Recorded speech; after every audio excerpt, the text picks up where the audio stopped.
Hi viewers, তোমরা সবাই কেমন আছো? আশা করি অনেক অনেক ভালো। আমি সুমন আছি তোমাদের সাথে টিউটোরিয়াল টিচারের পক্ষ থেকে। আজকে তোমার সাথে দারুণ একটা টিপস শেয়ার করবো। বাংলাদেশে প্রায় লঞ্চ হয়ে যাচ্ছে যে 4G নেটওয়ার্ক। 4G নেটওয়ার্ক মানে হচ্ছে অনেক বেশি স্পিড, অনেক বেশি কিছু। তাই তোমার সেটা 4G সাপোর্ট করবে কিনা সেটা দেখতে হলে তোমাকে এটা সেটিংয়ে যেতে হবে। তো তুমি সেখান থেকে অনেক সহজে দেখে নিতে পারবে।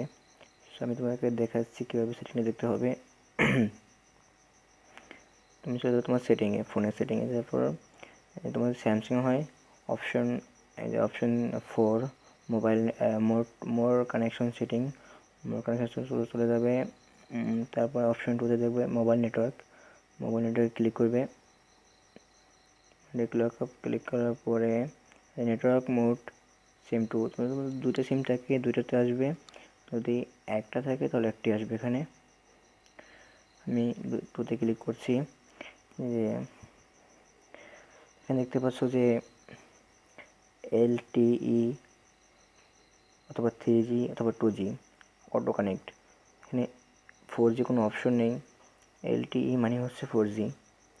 সো তোমার যদি LTE থাকে তাহলে তোমার বুঝে নিতে হবে তোমার সেটটি অবশ্যই 4G সাপোর্ট করবে। আর যদি LTE না থাকে সো তোমার সেটটি 4G সাপোর্ট করবে না।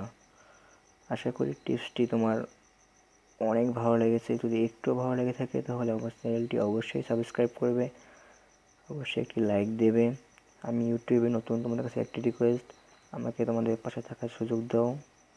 তোমাদের জন্য অনেক দারুণ দারুণ টিপস নিয়ে আসবো। আর তোমাদের যা লাগে আমার কমেন্ট বক্সে শেয়ার করো, কমেন্ট বক্সে কমেন্ট করো, আশা করি পেয়ে যাবে। খুদা হাফেজ, ভালো থাকবে সবাই। Good night.